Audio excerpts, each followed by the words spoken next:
Ló já estava escolhendo quando a história desta ruína começou a falar mais alto.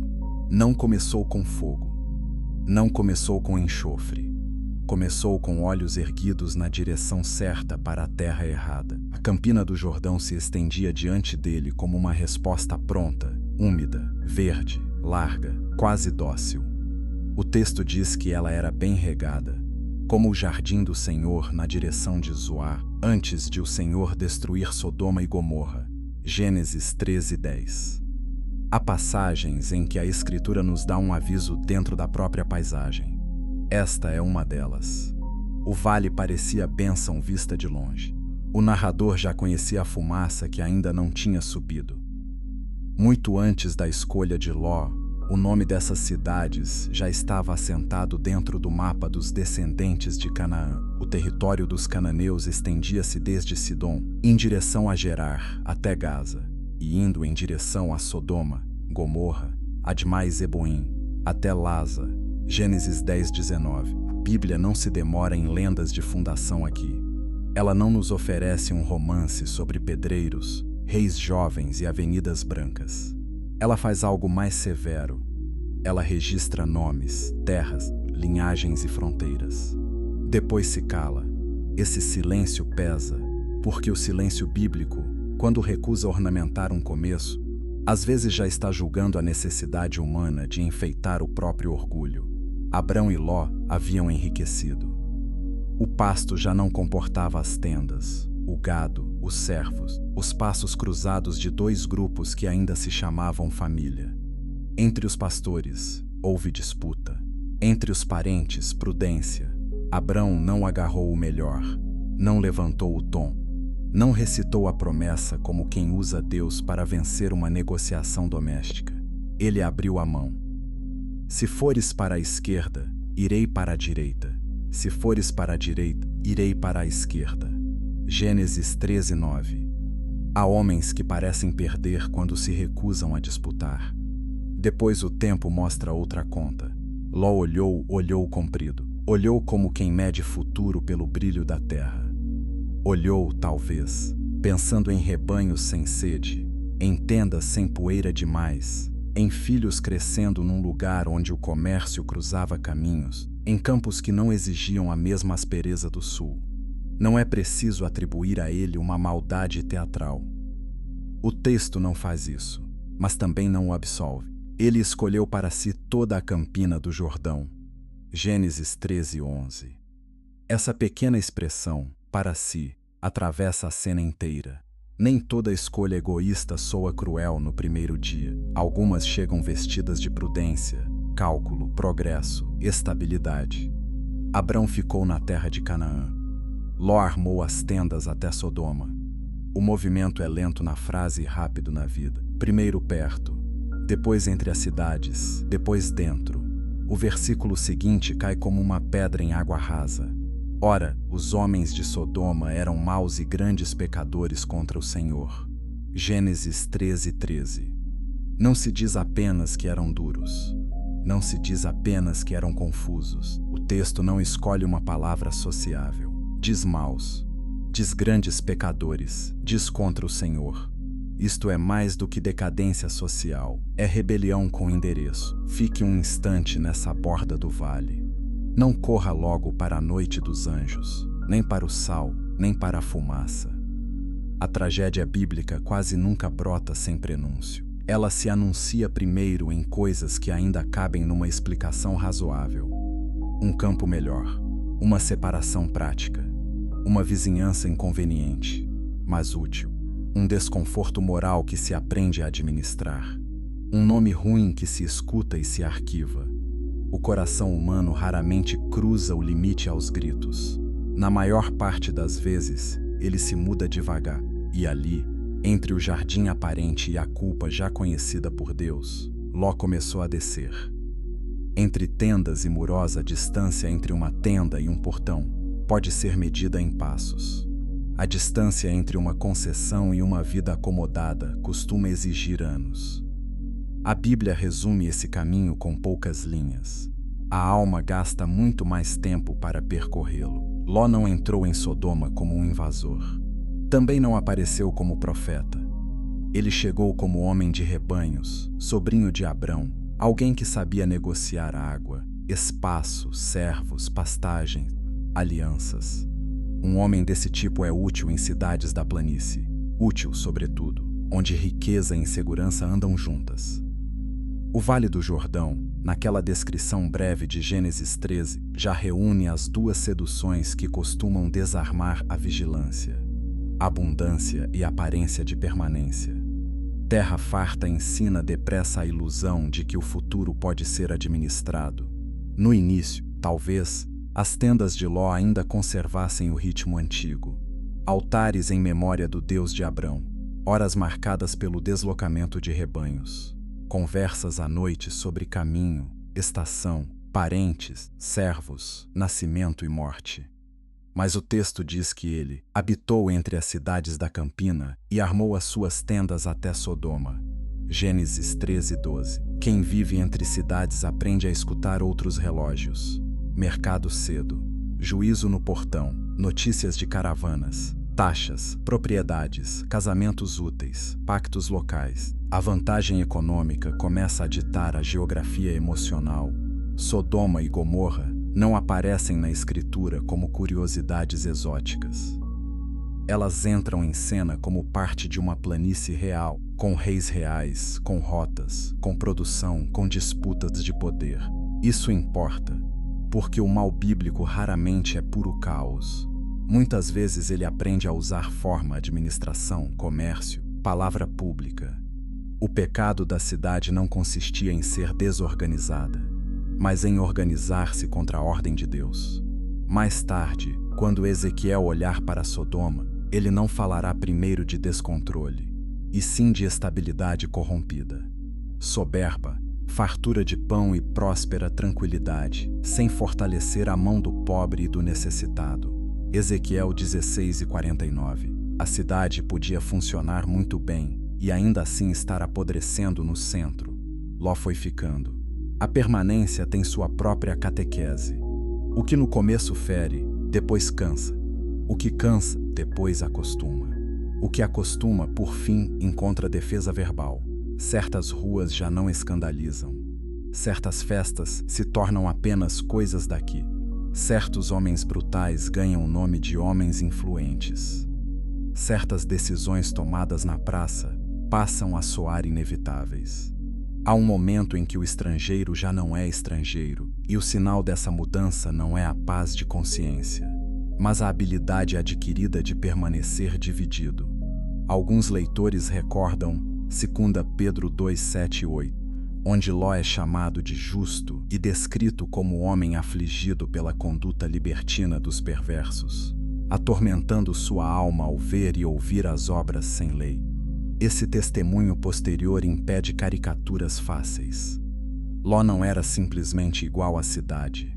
Havia nele resistência verdadeira. Mas resistência sem ruptura pode se converter em exaustão moral. Um homem pode sofrer com o mal e ainda assim construir casa em seu meio. Pode desaprovar o ambiente e entregar os filhos à sua normalidade. Pode preservar alguma reverência por Deus e, ao mesmo tempo, aprender a falar com a língua cívica de um lugar que perdeu a vergonha. É assim que certas quedas se tornam complexas. Não porque o bem e o mal se confundam em si mesmos, mas porque o coração humano consegue servi-los alternadamente, conforme a hora e o custo. A Escritura não registra todas as conversas da casa de Ló. Não descreve a infância das filhas, em cada refeição, nem os costumes absorvidos aos poucos. E, ainda assim, o fim nos obriga a ler retroativamente o ambiente inteiro. Se mais tarde aquelas jovens forem capazes de uma decisão de caverna tão torta e tão desesperada, alguma pedagogia deformada já vinha operando havia muito tempo. O fogo do céu não criou aquilo, apenas expôs. Entre tendas e muros, a alma de Ló foi aprendendo a morar em dois lugares ao mesmo tempo. E ninguém consegue sustentar isso para sempre sem pagar um preço. Reis do Betume. Antes de descer fogo do céu, a planície já havia conhecido a fumaça da guerra. Gênesis 14 nos arranca do interior das casas e nos joga no Vale dos Reis. Ali Sodoma e Gomorra não são símbolos abstratos. Tem governantes nomeados, coalizões, tributos, rebeliões. Bera, rei de Sodoma, e Birsa, rei de Gomorra, aparecem lado a lado com outros reis da Campina. Gênesis 14:2. A Bíblia não pede licença para lembrar que o pecado de uma cidade também se expressa em sua política, em sua dependência, em sua vaidade nacional. Reis serviram 12 anos a Kedorlaomer. No 13º, rebelaram-se. No 14º, a guerra veio cobrar o vale de Sidim, diz o texto. Estava cheio de poços de betume. Gênesis 14:10. É uma observação que parece apenas geográfica, mas o cenário funciona como presságio material. O chão que sustentava a riqueza escondia armadilhas viscosas. Reis fugindo caem onde o solo trai o pé. Outros escapam para as montanhas. O inimigo leva os bens de Sodoma e Gomorra. Leva provisões, leva gente, leva o que a cidade imaginava guardar por direito. E leva Ló, que habitava em Sodoma com seus bens. Gênesis 14:12. O sobrinho que escolhera a Campina por ser parecida com um jardim, agora é arrastado como despojo de guerra junto com aquilo que ajuntara. Aqui aparece uma ironia dura. O homem que buscou segurança em terras bem irrigadas descobre que nem a fertilidade do vale, nem a influência dos reis locais, nem os muros urbanos podem impedir que a cidade se torne presa. A prosperidade que parecia blindagem revela sua impotência em um único capítulo. O saque desmonta o mito de estabilidade mais depressa do que sermões. É então, um sobrevivente corre até Abrão, o hebreu que vive junto aos carvalhos de Manre. Não corre a Bera, não corre a Birsa, corre ao parente que ficou fora da planície. Abrão arma rapidamente seus homens treinados, nascidos em sua casa 318, e sai em perseguição até Dan. De noite divide forças, ataca, vence. Gênesis 14:10. É um dos momentos mais silenciosamente grandiosos do patriarca. Sem cenário ornamental, sem autoexaltação, sem discurso sobre destino pessoal. Ele simplesmente vai. Nisso há uma diferença moral importante entre Abrão e Sodoma. A cidade acumulou, Abrão socorreu. Os reis da planície mediram força em coalizões frágeis. Abrão, peregrino sem capital cívico comparável, torna-se o instrumento de livramento. O homem sem muralhas resgata o homem instalado entre muralhas. Às vezes Deus humilha a pretensão de um sistema inteiro por meio de alguém que ainda vive em tendas. Quando Abrão retorna, o rei de Sodoma sai ao seu encontro. Antes, porém, Melquisedeque, rei de Salém e sacerdote do Deus Altíssimo, o abençoa com pão e vinho. Gênesis 14:18-20. A ordem da cena importa. Bênção primeiro, proposta de Sodoma depois. O rei da cidade vencida sugere uma repartição favorável. Dá-me as pessoas e toma para ti os bens. Gênesis 14:21. Abrão recusa. Não tomará nem um fio, nem uma correia de sandália, para que o rei de Sodoma não diga: eu enriqueci a Abrão. Gênesis 14:23. Ló se ouviu disso tudo, recebeu ali uma advertência suficiente para mudar de rumo. Seu tio arriscou a própria casa por ele. Seu tio recusou o brilho de Sodoma sem hesitar. Seu tio preferiu continuar pobre aos olhos do mundo do que dever prosperidade ao rei de uma cidade condenada no seu espírito. Mas advertências externas nem sempre conseguem desfazer desejos já acomodados por dentro. O homem resgatado de uma cidade pode muito bem voltar para ela se ainda ama o que ela promete. E Ló voltou. A guerra tinha mostrado que Sodoma podia perder tudo num dia. O coração de Ló, porém, ainda achava possível ganhar alguma coisa ficando. O peso do pão Sodoma não deve ser lida como um atalho para reduzir todo o pecado a uma única fórmula, nem deve ser suavizada até virar só metáfora sobre intolerância alheia. A própria Bíblia não nos deixa escolher entre caricaturas cômodas. Ela junta camadas, e quando junta, o quadro fica mais pesado. Os homens de Sodoma eram maus e grandes pecadores contra o Senhor, já em Gênesis 13:13. Depois, quando a memória profética de Israel retoma o caso, Ezequiel não descreve primeiro uma explosão de desejo, mas uma estrutura inteira de orgulho alimentado. Soberba, fartura de pão e próspera tranquilidade. Sem socorro ao pobre e ao necessitado, altivez. Abominação diante de Deus. Ezequiel 16:49-50. Anos mais tarde, Judas lembrará Sodoma e Gomorra como cidades entregues à imoralidade sexual e a desejo contrário à ordem de Deus, postas para exemplo do fogo eterno, Judas 1:7. As passagens não se anulam, elas se iluminam. O pecado de Sodoma não era estreito, era espesso, havia pão, havia sobra, havia tempo para comprar, vender, plantar, edificar. Jesus dirá que assim foi nos dias de Lucas 17:28.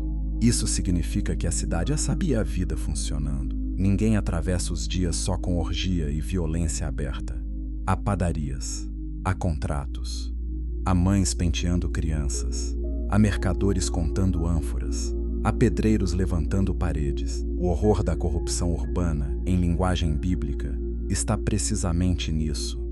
Ela aprende a coexistir com rotina, perfume, administração, elegância, ritmo de mercado. Uma sociedade pode usar roupas limpas e ainda assim estar intoxicada de crueldade ou pobre. Em um lugar desses, torna-se incômodo. O estrangeiro, ameaça.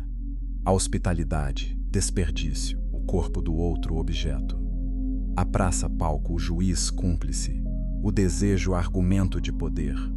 A religião, quando resta alguma forma dela, é arrastada para justificar a exaltação do próprio apetite. O profeta Ezequiel não precisava listar cada ato para que a acusação fosse completa.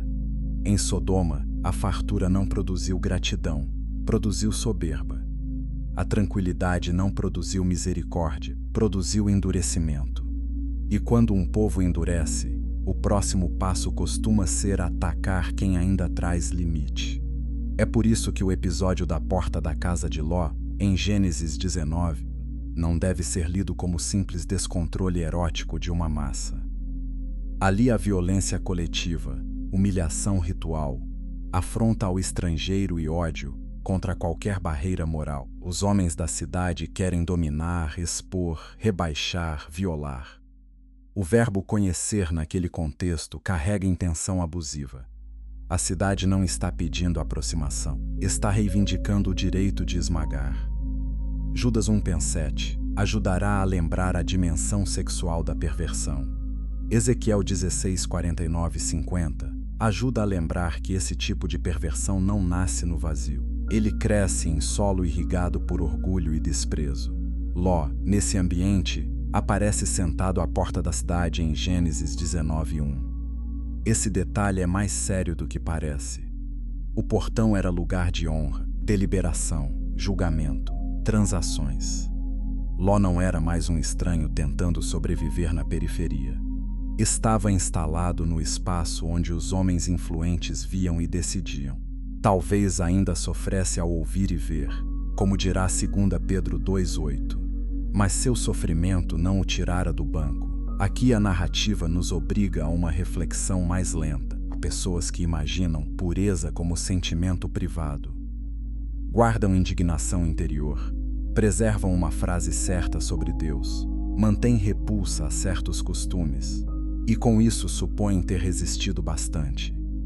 Só que a Bíblia não mede integridade apenas pelo nojo que alguém sente do mal. Mede também pelo lugar onde essa pessoa escolhe habitar, pelo que tolera para permanecer segura, pelas alianças que aceita para continuar respirando o ar do sucesso. Ló não celebrava Sodoma como um sodomita celebrava. E mesmo assim, Sodoma já o tinha envolvido até o ponto em que suas filhas estavam prometidas a homens dali. Sua casa ficava ali. Seu prestígio repousava ali. Sua urgência espiritual estava enfraquecida ali. Há pecados que um homem nunca aplaudirá com a boca, mas sustentará com a biografia. O Senhor ouviu o clamor. A Bíblia não define esse clamor em uma única palavra, porque a culpa era maior do que um único nome. Era o clamor do humilhado, do vulnerável, do estrangeiro sem defesa, do justo escarnecido, da ordem criada sendo torcida, do pecado feito costume, do costume feito lei, da lei feita arrogância. Gênesis 18:20 fala de clamor grande e de pecado gravíssimo. O céu não se move por capricho. O céu responde ao peso real do mal. Quando uma cidade chega ao ponto de chamar luz de intrusa, hospitalidade de ameaça e limite de insulto, o juízo já não parece estranho. Estranho é ter havido tanta paciência antes dele. Carvalhos de Manre, enquanto Sodoma continuava vendendo, comprando, plantando e edificando, o Senhor apareceu a Abraão junto aos carvalhos de Manre. Gênesis 18:1. A narrativa desloca o olhar do vale para a tenda. E a mudança de cenário é teológica. Em Sodoma, abundância sem reverência. Em Manre, simplicidade com presença divina. Em uma campina, a vida parecia sólida aos olhos. Em outra tenda, o impossível estava sendo prometido a quem já aprendera a esperar demais. Abraão ergue os olhos e vê 3 homens de pé em frente dele. Corre ao encontro, inclina-se, oferece água, descanso, pão, apressa Sara. Escolhe o novilho bom. A hospitalidade ali não é performance social. É reflexo de uma casa onde Deus ainda é recebido com pressa reverente. Há um contraste deliberado entre esta cena e o que virá depois em Sodoma. No patriarca, o estrangeiro é acolhido. Na cidade, o estrangeiro será cercado. Um dos visitantes pergunta por Sara, não por curiosidade. Pergunta como quem toca a ferida do tempo. Voltarei a ti, por este tempo da vida, e Sara, tua mulher, terá um filho. Gênesis 18:10.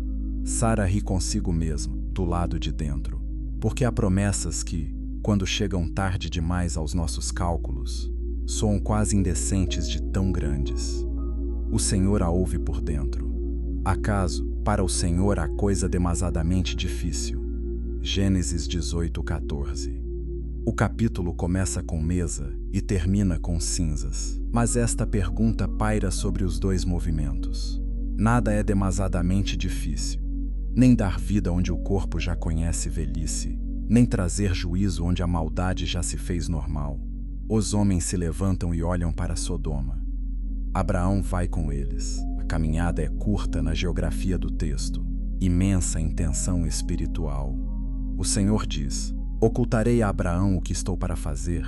Gênesis 18:17. Não porque Deus precise consultar o patriarca como se buscasse conselho, mas porque a aliança põe Abraão diante do mistério do caráter divino. O mesmo Deus que promete descendência também julga cidades. O mesmo Deus que visita para dar riso a Sara agora fala de clamor, investigação e ruína. Fé madura não separa essas coisas. Então o Senhor descreve o caso com gravidade sóbria. De Sodoma e Gomorra tem se multiplicado, e o seu pecado se tem agravado muito. Gênesis 18:20. A linguagem de descer para ver em Gênesis 18:21 não sugere ignorância no céu. Ela comunica justiça. Deus não age como tirano precipitado. O juiz de toda a terra não condena por boato. Sua sentença é reta, até quando desce como fogo. Pense na posição de Abraão nesse instante. Seu sobrinho mora naquela região.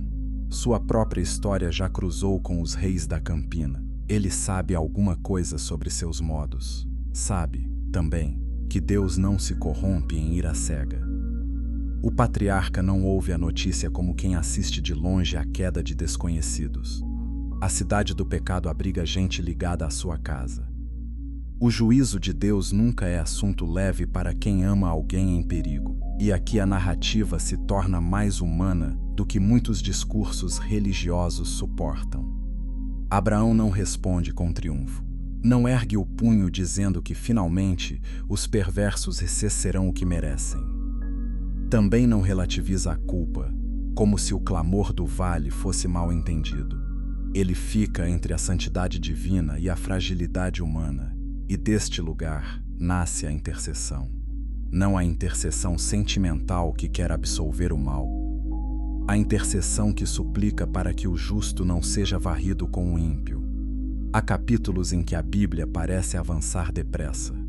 Este respira mais fundo. O Senhor permitiu que um homem da aliança permanecesse de pé diante dele com uma pergunta ardendo no peito. Isso já é misericórdia. O Deus Santo não precisa deixar ninguém falar. Deixa. E, deixando, revela que o juízo não elimina a possibilidade de súplica. Antes, a torna urgente, sobe os carvalhos, entre promessa de nascimento e anúncio de destruição. Abraão aprendeu mais uma vez que conhecer a Deus inclui tremer e confiar ao mesmo tempo. 50:40 Abraão ficou ainda na presença do Senhor. O versículo é simples. O momento não. O homem não correu para a tenda. Não chamou servos. Não transformou o anúncio do juízo numa peça de conversa doméstica. Permaneceu. Há horas em que a fé não se prova em movimento, mas em permanência reverente. Ficar diante de Deus quando a notícia é pesada exige outra espécie de coragem. Destruirás o justo com o ímpio. Gênesis 18:23. Assim começa sua intercessão. Não é insolência, é zelo pela justiça do próprio Deus. Abraão sabe com quem fala e por isso mede as palavras. Ele não negocia como mercador de gado. Ele se aproxima como pó e cinza. Ele mesmo dirá isso em Gênesis 18:27, e ainda assim ousa. Pede por 50 justos, depois 45, 40, 30, 20, 10. Cada redução tem o som de um homem descendo degraus numa casa em chamas, tentando alcançar alguém antes que o teto ceda. O texto não informa a expressão do rosto de Abraão, o intervalo entre uma fala e outra, se suas mãos estavam abertas ou cerradas, se o vento soprava mais seco da direção do vale, mas a própria estrutura da passagem nos faz sentir o ritmo de avanço e recuo. Que não se ire o Senhor, e ainda falarei. Gênesis 18:30, 32. A intercessão bíblica não é teatro de bravura espiritual. É humildade ferida, insistindo mesmo assim. Há muita coisa sendo exposta nessa conversa. Primeiro, a convicção de que Deus não é arbitrário. Não fará justiça o juiz de toda a terra. Gênesis 18:25. Essa frase não domestica Deus. Ela honra seu caráter. Abraão não está ensinando Deus a ser justo. Está apelando para a justiça que sabe pertencer a ele. Segundo, a percepção de que o justo tem peso além de si mesmo. Uma cidade inteira poderia ser poupada por causa de alguns.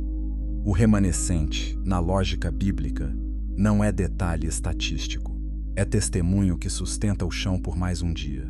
Terceiro, a cena revela o amor de Abraão. Ele não menciona Ló pelo nome, mas cada número menor parece carregar o rosto do sobrinho dentro dele. Há também um constrangimento santo aqui. Abraão desce até 10, para ali. Talvez porque não ouse mais. Talvez porque suponha que 10 ainda seja um número possível numa região inteira de 5 cidades. Talvez porque a própria realidade moral de Sodoma já estivesse se impondo até a esperança. O silêncio do texto após o 10 é doloroso. O Senhor vai embora. Abraão volta para o seu lugar. Gênesis 18:33. Não há aplauso. Não há resposta antecipada. Só espera permaneça um pouco neste capítulo, porque ele corrige tanto o cinismo quanto a religiosidade apressada. O cínico diz que oração não muda nada. O orgulhoso transforma a oração em ferramenta para exibir intimidade. Abraão faz outra coisa. Ele entra na presença de Deus porque crê que a justiça divina é perfeita e que a misericórdia divina não é invenção sentimental. Sua intercessão não é tentativa de torcer o braço do céu. É apelo humilde ao caráter do próprio Senhor. E o fato de a cidade afinal não ser poupada por falta de 10 justos não torna a oração inútil. Pelo contrário, mostra quão real era a corrupção de Sodoma. Quando até o menor número razoável se revela ausente, o juízo deixa de parecer severidade excessiva e passa a soar como resposta terrível a um mal antigo. Também é importante notar o que Abraão não pede. Ele não pede que Deus chame bem de mal. Não pede que o Senhor ignore o clamor da terra. Não pede que Sodoma receba licença para seguir como está. Ele pede distinção. Pede que o justo não seja tragado junto. Pede espaço para a misericórdia dentro do juízo. Isso é muito diferente de implorar por uma paz falsa. Mais tarde, quando o capítulo seguinte mostrar a visita dos anjos a Sodoma, entenderemos melhor o peso dessa intercessão. O texto de Gênesis 19:29 dirá que Deus lembrou-se de Abraão ao tirar Ló do meio da catástrofe. Não porque Ló merecesse um crédito próprio impecável, não porque a cidade tivesse melhorado secretamente, mas porque a aliança e a súplica do patriarca foram trazidas à memória no dia da ruína. Existe uma beleza austera nisso. O homem que abrira mão do melhor campo em Gênesis 13, agora permanece diante de Deus por aquele que escolheu o vale. O homem que recusara bens do rei de Sodoma agora pede, não riqueza, mas misericórdia no juízo que cairá sobre Sodoma. Abraão cresce diante de nós não por dominar acontecimentos, mas por amar de forma que não desiste de pedir enquanto ainda pode falar. Quando enfim volta para a tenda, a noite já deve ter mudado de peso. Em algum lugar da planície, os homens continuavam comendo, comprando, plantando, edificando. Em Manre, o patriarca carregava números na alma e esperava a manhã de Deus. Ao cair da tarde, os dois anjos chegaram a Sodoma ao anoitecer, e Ló estava sentado à porta da cidade. Gênesis 19:1. O capítulo não desperdiça movimento. Do alto da intercessão, desce-se à rua. Do santo debate sobre justiça, passa-se ao teste concreto de hospitalidade dentro da cidade já acusada. Ló os vê e se levanta. Inclina-se com o rosto em terra. Chama-os de senhores. Suplica que entrem em sua casa, que passem a noite ali, que lavem os pés, que pela manhã sigam caminho. Eles respondem primeiro com recusa. Não, passaremos a noite na praça. Gênesis 19:2. E então Ló insiste fortemente. Essa insistência denuncia o que ele sabe sobre o lugar onde vive. O homem à porta da cidade entende que a praça, em Sodoma, não é lugar seguro para visitantes. Seu gesto honra a antiga obrigação da hospitalidade, mas também revela o fracasso de sua cidade. Onde a justiça existe, o estrangeiro não precisa ser arrancado da rua com urgência aos visitantes entram. Ló prepara um banquete. Faz pães asmos. Eles comem. Gênesis 19:3. A mesa se forma depressa, talvez numa tentativa de criar dentro da casa uma ordem que a cidade já havia perdido do lado de fora. A luz da lâmpada, o pão, a água, os pés lavados, o teto sobre a cabeça. Tudo isso parece pequeno, até que se percebe o que está prestes a ameaçar cada detalhe. Há lares onde a santidade não se manifesta em grandeza visível, e sim em atos de proteção ordinária praticados contra a lógica da rua. Ló, a essa altura, é um homem fraturado. Reconhece a dignidade dos hóspedes. Age com coragem ao acolhê-los. Ainda assim, carregará nas próximas linhas uma fraqueza moral devastadora.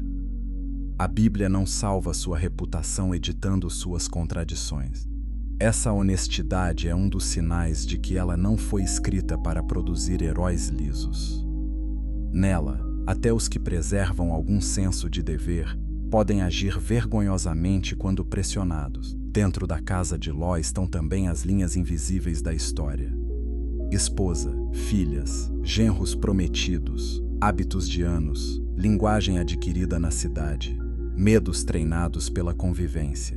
Não é só um homem recebendo visitantes. É uma família inteira prestes a ser medida por uma noite.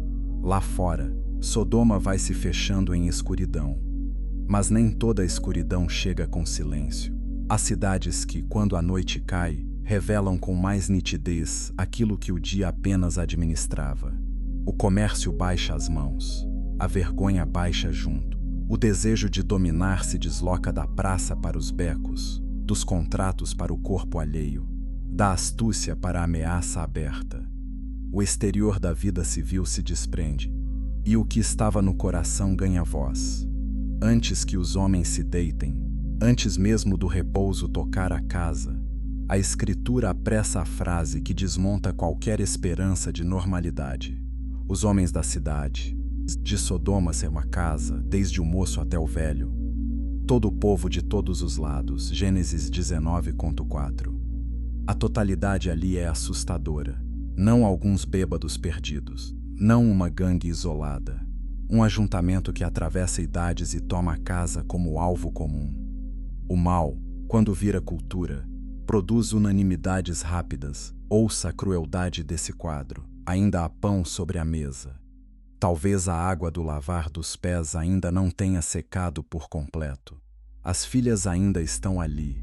A esposa ainda respira atrás de alguma divisória. E do lado de fora, já começa o clamor invertido. Não o clamor que sobe da terra a Deus, mas o clamor da cidade exigindo acesso ao inocente para profaná-lo. A noite apenas começou. A porta cercada a eles chamam por Ló. Não chamam com vergonha. Não chamam como homens pedindo entrada. Chamam como donos do lugar. Onde estão os homens que vieram a ti esta noite? Traze-os para nós, para que os conheçamos. Gênesis 19 sem máscara. O que querem não é acolher, nem conversar, nem interrogar. Querem violar. Querem submeter. Querem demonstrar que, em Sodoma, nenhum visitante atravessa a noite sem ser entregue ao apetite da cidade. Ló sai e fecha a porta atrás de si. Gênesis 19:6. Esse gesto curto concentra tudo. Ele tenta colocar o próprio corpo entre a casa e a multidão. A porta, naquele instante, é mais do que madeira. É o último limite entre hospitalidade e barbárie, entre alguém ainda protegido por teto e alguém lançado à rua para ser esmagado. Ló diz: rogo-vos, meus irmãos, que não façais mal. Gênesis 19:7. Até aqui, sua fala é digna, mas a pressão da cidade puxa dele uma proposta horrenda. Oferece as próprias filhas, que não conheceram varão, para preservar os hóspedes. Gênesis 19:8. Não há como limpar esse momento. Não há ângulo narrativo que o torne aceitável. A Bíblia não o chama de sabedoria. Ela o expõe. Um homem pode ter retido suficiente senso de obrigação para defender estrangeiros e, ao mesmo tempo, ter sido deformado pela convivência com uma cultura tão corrompida que já não sabe proteger sua própria casa, sem sacrificar os mais vulneráveis. Isso não diminui a culpa de Sodoma. Também não santifica automaticamente Ló. O texto se recusa a permitir simplificações confortáveis. A resposta da multidão deixa claro que o problema era ainda mais fundo do que uma busca genérica por prazer. Sai daí. E depois? Só ele veio como estrangeiro e quer ser juiz. Agora te faremos pior do que a eles. Gênesis 19:9. A cidade odeia o limite e odeia quem o nomeia. O estrangeiro que aceitou morar entre eles agora descobre que jamais pertenceu de fato àquela comunidade. Enquanto se adaptava e servia, foi tolerado. Quando resiste, é lembrado do lugar que sempre teve aos olhos deles.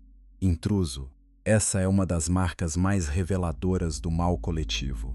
Ele promete inclusão até o instante em que alguém se opõe. Então a máscara cai e o dissidente vira inimigo. A praça que parecia absorver tudo mostra seu verdadeiro credo. Nada é aceito além da submissão ao desejo dominante. Os homens avançam para arrombar a porta.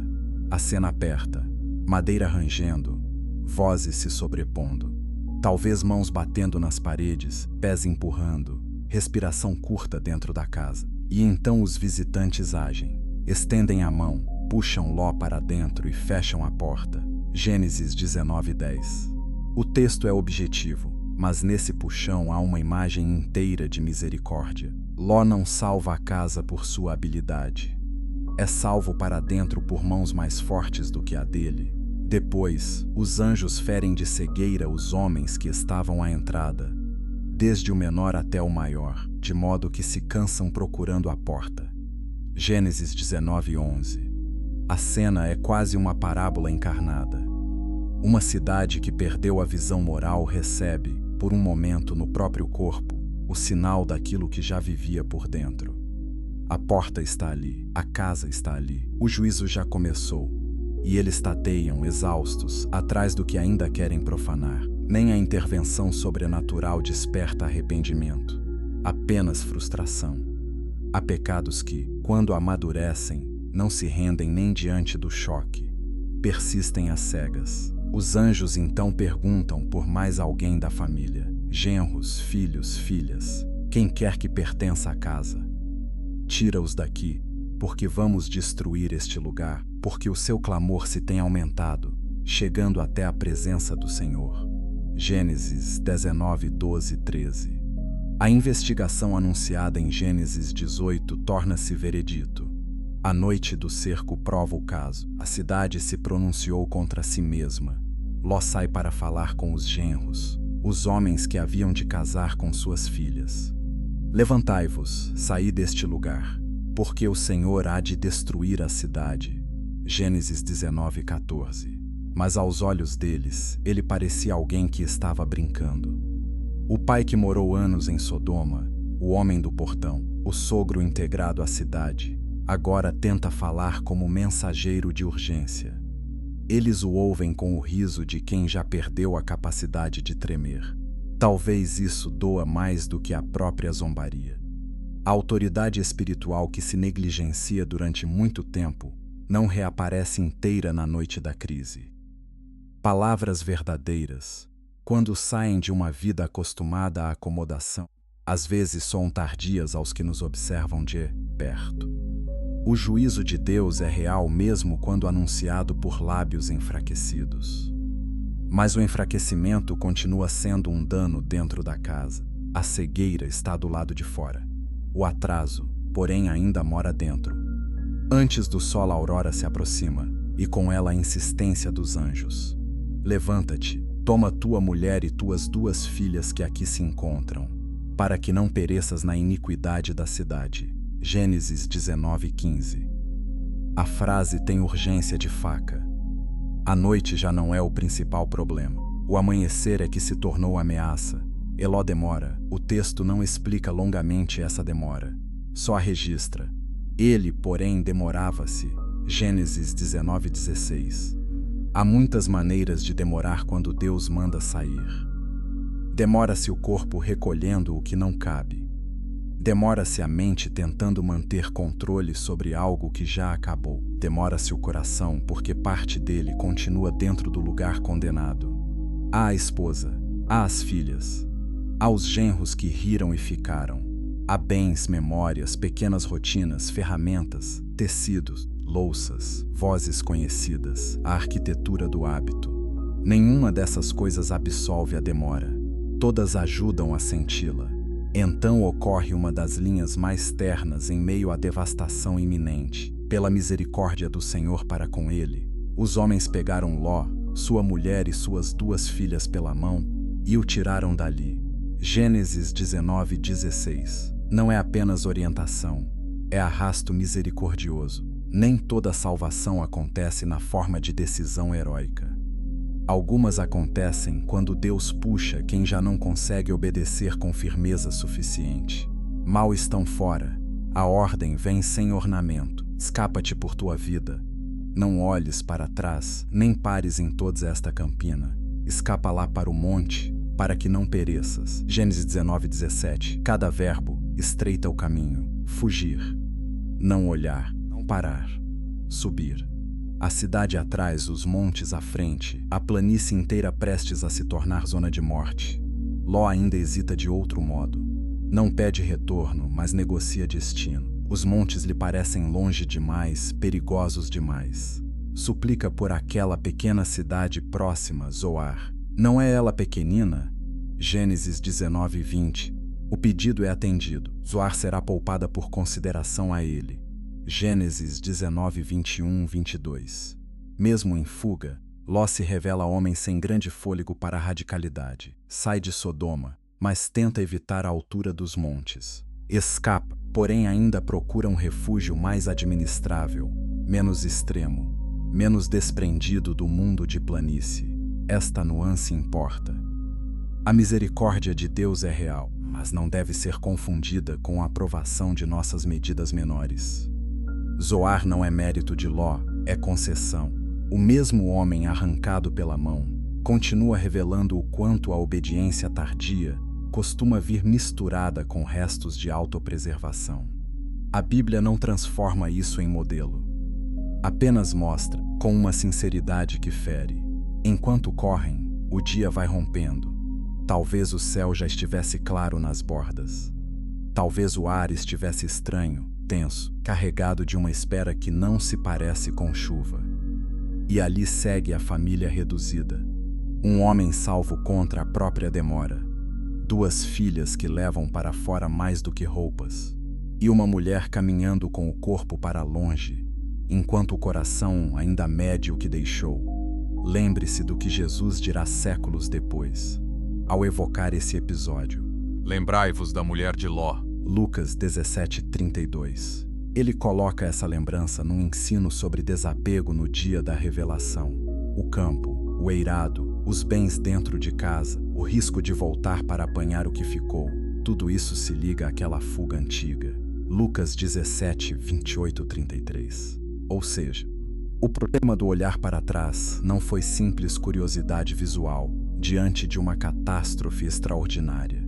Foi apego, foi recusa íntima de consentir com o juízo de Deus sobre aquilo que o coração ainda chamava de casa. Há passos que já são saída. Há passos que ainda são despedida, eles seguem. Atrás deles, a planície segura o fôlego. Sal e enxofre o sol havia saído quando Ló entrou em Zoar. Gênesis 19:23. A precisão do versículo torna a cena mais terrível. Não é meia-noite apocalíptica, é manhã. A mesma hora em que gente costuma abrir portas, limpar o rosto, medir o dia, reacender fornos, preparar compra e venda. Justamente então, o Senhor fez chover enxofre e fogo, da parte do Senhor, sobre Sodoma e Gomorra. Gênesis 19:24. A linguagem é breve porque o acontecimento excede a linguagem. O texto acrescenta que ele destruiu aquelas cidades, toda a campina, todos os moradores e o que nascia da terra. Gênesis 19:25. Cidade, região, gente, vegetação. O juízo não foi cirúrgico no sentido moderno. Foi total no alcance sobre o espaço condenado. A planície que parecera jardim se torna memória de esterilidade. O vale que prometera abundância agora carrega um nome ligado a fogo. A Bíblia não nos convida a apreciar essa cena como espetáculo. O objetivo não é sensacionalismo religioso. O objetivo é seriedade. Judas 1:7 dirá que Sodoma e Gomorra servem de exemplo ao sofrerem a pena de fogo eterno. Jesus usará os dias de Ló como paralelo para o dia em que o Filho do Homem se manifestar. Lucas 17:28-30. A destruição, portanto, não é só fim de uma cidade antiga. É sinal. Ela permanece na Escritura como advertência para todo o tempo que confunde paciência divina com ausência de juízo. No meio da fuga, a mulher de Ló olha para trás. Só isso. No entanto, não foi só isso. Ela se converteu numa estátua de sal. Gênesis 19:26. O texto não explica mecanismo, não convida a curiosidade naturalista, não descreve a posição do corpo. Limita-se ao fato. A mulher que caminhava para fora torna-se memorial de uma divisão que não quis ser curada. Seu corpo para onde o coração hesitou. A ordem havia sido clara, não olhar. O gesto dela se inscreve, então, como desobediência e apego unidos num só movimento, Jesus a recordará sem detalhe adicional. Apenas, lembrai-vos da mulher de Ló. Lucas 17:32. Isso é suficiente. Há lembranças bíblicas que permanecem curtas, porque o impacto cabe inteiro em poucas palavras. Quando o juízo de Deus exige ruptura, olhar para trás pode ser mais do que nostalgia. Pode ser aliança persistente com o que ele condenou Abraão. De sua parte, vai cedo ao lugar onde estivera diante do Senhor e olha para os lados de Sodoma e Gomorra. Vê a fumaça subindo da terra, como fumaça de fornalha. Gênesis 19, 27 e 28. O homem que intercedeu agora contempla o resultado. Não há registro de discurso nesse momento. Apenas visão, fumaça e memória. Ele sabe que falou com Deus por aquela região. Sabe que desceu até 10. Sabe que o vale não foi poupado. Em seguida, o texto dirá que Deus, ao destruir as cidades da campina, lembrou-se de Abraão e tirou Ló do meio da destruição. Gênesis 19, 29. O sobrinho saiu. As cidades, não, essa combinação é importante. Juízo real sobre a cidade, misericórdia real sobre Ló. Nem relativismo, nem desespero absoluto. O Senhor não dissolveu a culpa de Sodoma em compaixão vaga. Também não esqueceu a súplica do patriarca. O mesmo dia mostrou ambas as coisas. E ainda assim, a ação de Ló não se parece com triunfo.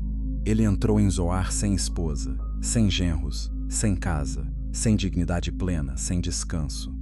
Algumas livranças chegam como ferida aberta. Deus salva, mas o fogo já consumiu tudo aquilo com que o salvo tentou construir estabilidade apartada da promessa. A misericórdia não apaga automaticamente as consequências da proximidade prolongada com o mal.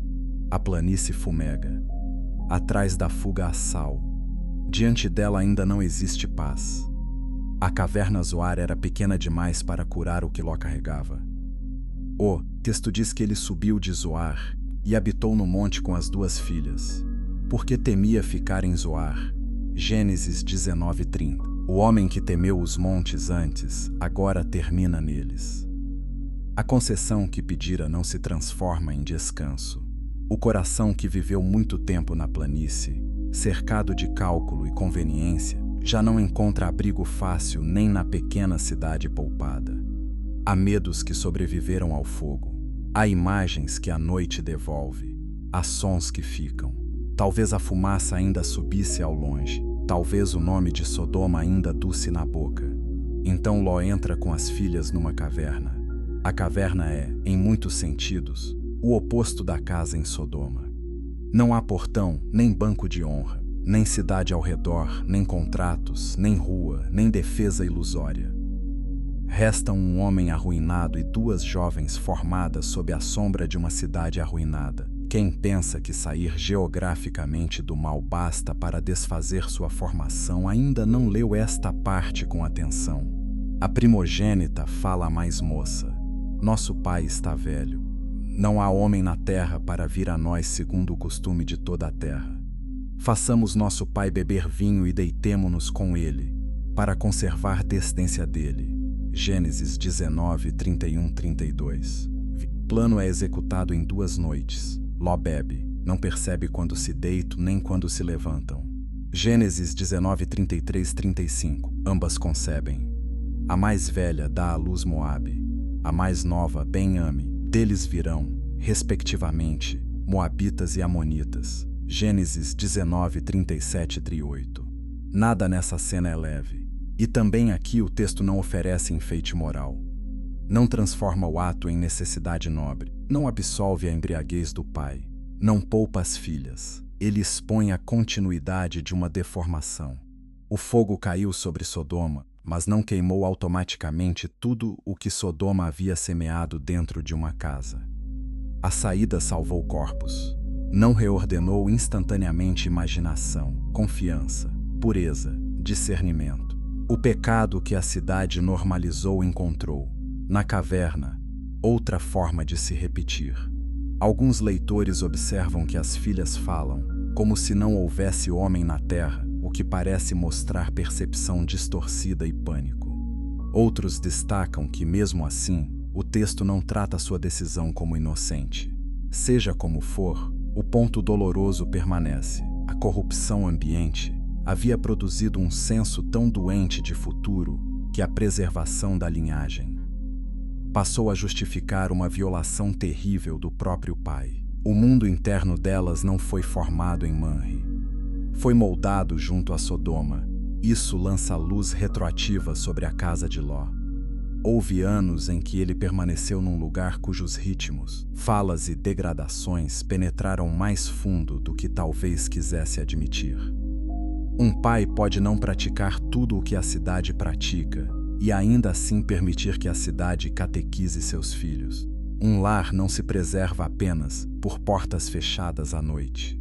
Ele se preserva por obediências anteriores, por separações anteriores, por recusas anteriores que Ló não fez a tempo. O nascimento de Moabe e Ben-Ami, no final do capítulo, é relatado com a sobriedade dos começos históricos.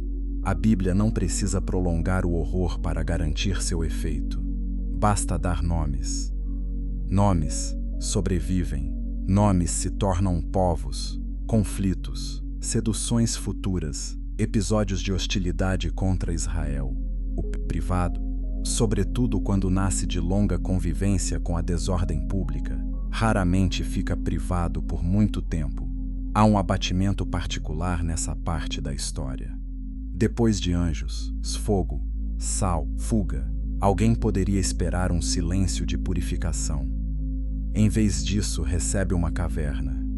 Isso não diminui a realidade da misericórdia divina, torna-a ainda mais necessária, porque a Escritura insiste em mostrar que o homem não precisa apenas escapar do juízo, precisa ser transformado. Sem isso, carrega cinza nas roupas e Sodoma no sangue. Ló foi tirado de Sodoma. Sodoma, em certo sentido, ainda não havia sido tirada de dentro de tudo o que o cercava.